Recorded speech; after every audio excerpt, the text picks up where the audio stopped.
Welcome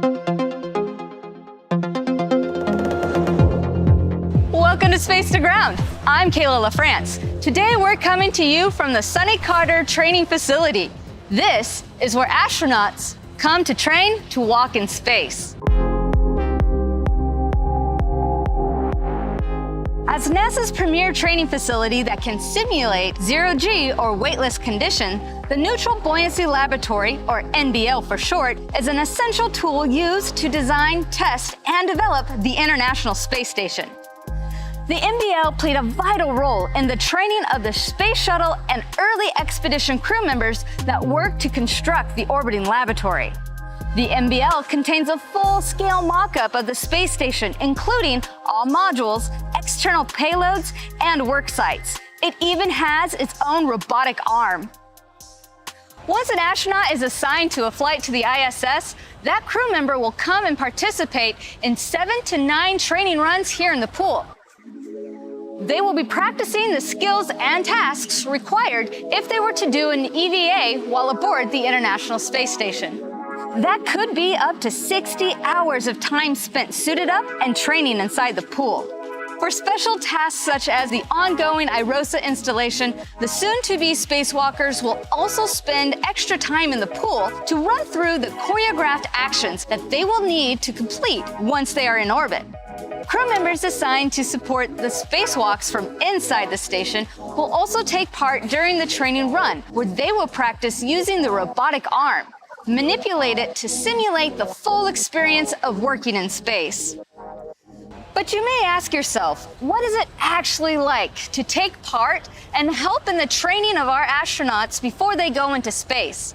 We have a friend here to help answer those questions today. When you get your first glimpse underwater, it's a little overwhelming. The pool is immense, and its depth is deceptive. I can see the space station ahead of us, but I don't want to get distracted. I need to concentrate on the work we need to do. Dane Turner is the host of a new series of shows called Cosmic Careers that will debut soon on the NASA Johnson YouTube channel. So Dane, you literally dove into the deep end for your new show. Tell us about it. The NBL is an amazing facility with such amazing professionals here. It's a 40-foot deep dive tank, it's 86 degrees, but then you also get the full-size mock-up of the ISS. And these mock-ups, they're built in-house and they're meant to be underwater and to be climbed around. The astronauts use these to practice for their spacewalks, and they've got all the handrails and all of the restraining tether points, and everything that they've got on the outside of the space station is there. So to be able to move around these things and to move on them as the astronauts do is just, it's the only way to experience space on Earth.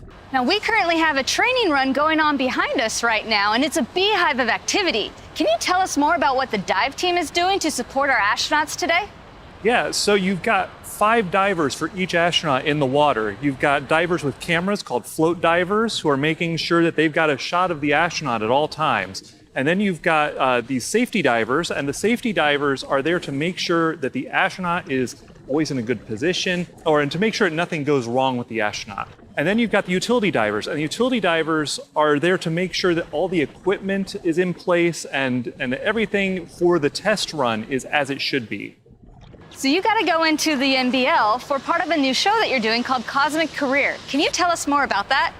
As you know, here at JSC, we're not just about rocket science. And at Cosmic Careers, we take a look at all of the other jobs that make human spaceflight possible. So for this first episode, we came to the NBL and looked at the divers who support the spacewalk training.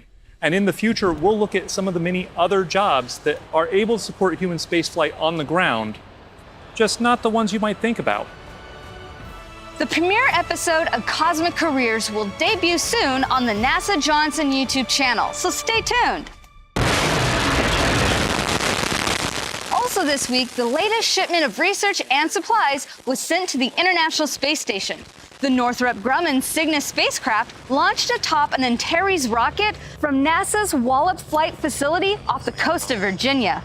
Over 8,000 pounds of cargo is aboard Cygnus, including crew provisions, new science payloads, and new space parts for the future station maintenance. And from the Neutral Buoyancy Laboratory here in Houston, that's Space to Ground for this week. Thanks for watching. We'll see you next week.